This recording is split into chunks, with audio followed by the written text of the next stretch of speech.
When women succeed, the world succeeds. Speaker Pelosi's words there, I think, are an inspiring introduction into this next part of our Gender Day discussions. It is my great pleasure to be chairing this panel. There is no doubt we must ensure that climate change is a feminist issue.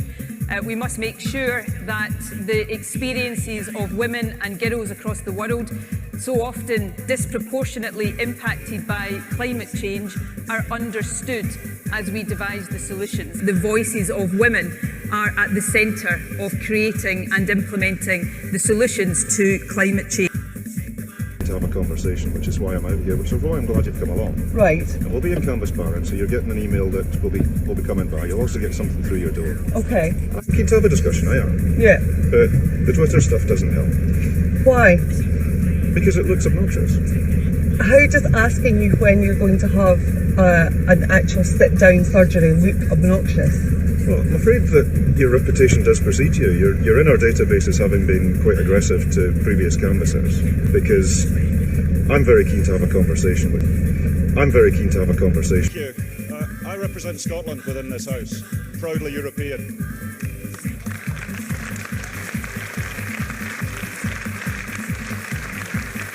I want my country to be internationalist. People of Scotland, along with the people of Northern Ireland, oh yes, Daddy, London, Wales and England also, voted to remain. Oh yes, Daddy. Of nations. And that esprit européen be respected. Colleagues, there is a lot of things to be negotiated. We will need cool heads and warm hearts. But please remember this: Scotland did not let you down. Please, I beg you, chers collègues, do not let Scotland down now. Collègues, do not let Scotland down now. Chers collègues, I'm not asking you to solve our domestic discussions. I am asking you to leave a light on so that we can find our way home. This is where I'm such a committed European and committed internationalist. Go right the way back to the founding days of Scotland as a nation. Scotland's independence was always rooted in a wider construct. The Declaration of our Growth was addressed to the Pope in Rome. The letter of Lubeck, one of the first things William Wallace did when he was appointed High Protector, was to write to the Hanseatic League and say Scotland's open for business. Independence is nothing in the abstract. It's always in relation to the wider context that independence is recognised. And the EU is international solidarity in action. Yes, you pull a bit of sovereignty. Yes, that puts a bit of constraints on you, economically particularly. But the benefits of that solidarity, the benefits of that working together far outweigh that in a massively interconnected, scary, resource-scarce, climate change-driven world.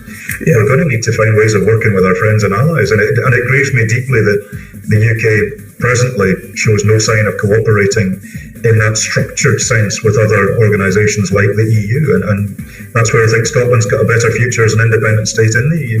The fact that we sat with the Greens in the European Parliament, we were very much in the mainstream of European social democracy. It was, yeah, good, but you're still a nationalist. You still want to break things up, which actually is very the opposite of my politics. So I don't think EFTA as a stepping stone solves any problems that aren't going to be solved by EU membership. We want EU membership, we want full EU membership, and the opt-outs and the arm's length, rather sniffy approach the UK took over the decades. We won't have that. We'll be emulating Ireland. We want to be at the heart of things. Oh yes, Dad. Thank you very much, Deputy Presiding Officer, and it's a privilege to lead a discussion about the role Scotland can play in the world to champion progressive democratic values. The COVID crisis has reminded us, as never before, of our interdependent world. Last year, the German President, Frank-Walter Steinmeier, said that the pandemic was a test of our common humanity, for trade to contribute. And as we emerge from the public health crisis, there are further tests ahead that will shape the world around us and for future generations. The Scottish Government is determined to play our part and to make our contribution. In January of this year, we published Scotland's vision for trade. inspired by and rooted in our national performance framework. It describes the 5 core principles underpinning the trading relationships we want Scotland to have now and in the future. These are inclusive growth, well-being, sustainability, net zero and good governance. It also aims for trade to contribute to addressing global challenges such as tackling the climate and nature crises, reducing global inequalities and building international cooperation. Scotland will cooperate as a good global citizen and trading partner, respecting international law, supporting human rights and seeking to build global relationships. Guiding our work will be an updated global affairs framework. The updated framework will articulate how our internationally focused programmes of work fit together and link back to the national performance framework. It will help us to keep our focus on being open, connected and making a positive contribution internationally. For example, the Scottish Government is determined to play its part to make the world a better place for women and girls. But we can and we should do more. Over the coming months, we will engage with and seek to learn from those who have an interest in helping shape a feminist approach. Cooperate as a good global citizen. Scotland will cooperate as a good global citizen, as a good global citizen. Responsibilities as a good global. In our cooperate as a good global citizen, Scotland will cooperate as a good global citizen, as a good global citizen.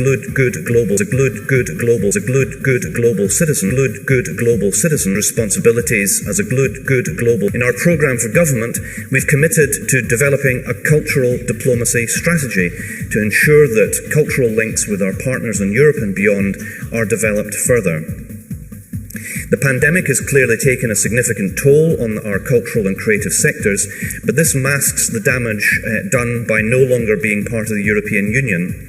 This strategy will help support them to recover and flourish, ensure that they can continue to enrich our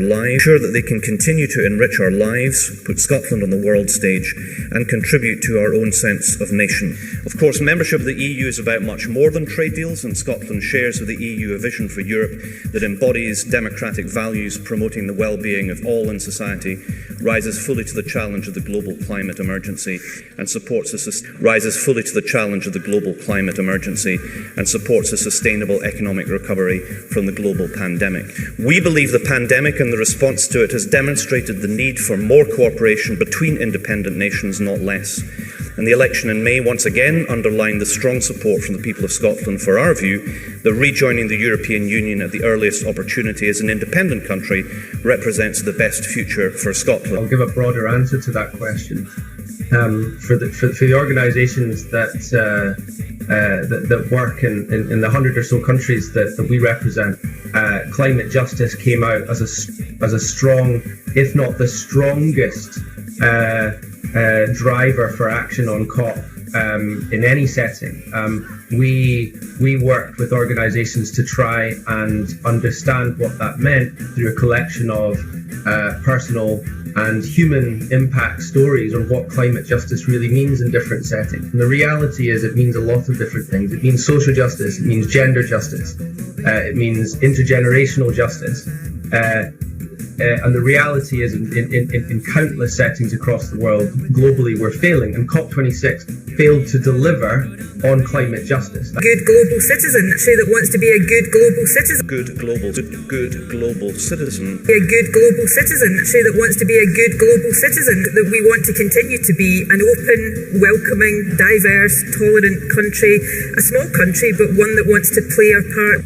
A real moment of clarity where the people of Scotland, people of the UK, can see that Scotland and the UK are two places on two different paths.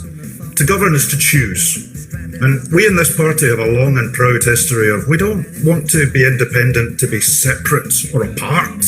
We want to be independent in order to make our decisions at home, but also to join the wider world, to join the forums of the world and work with our friends and our colleagues and our neighbours towards common endeavours, be that in the EU, in NATO, or in the UN, or in any other forum that we need. Surely if the last year's taught us anything with a global pandemic, it's that climate change, the migration crises, resource scarcity are all bigger than any one country, and we need to work together to tackle them. So we want to be that global citizen. We want to be that good global actor, that supporter of international law, that collaborative, enthusiastic partner that people around the world can rely on. And in international development, Scotland has a real interest in this because of our history, because of empire, because of all sorts of things, that we are an outwardly looking nation. And walking away from the 0.7% international aid commitment really shows us where the UK is going. It really shows us who's in charge of the UK government. People who talk about international aid as if it's some sort of charity that we just shouldn't bother with right now. People want to link it to international trade in a really grubby way. People who get excited about red, white and blue tail fins on planes. People who think we need a new Royal Yacht Britannia in order to buoy up the nation's spirits. Well, I actually want to see the UK as a good global actor. And I definitely want to see Scotland as the global actor that we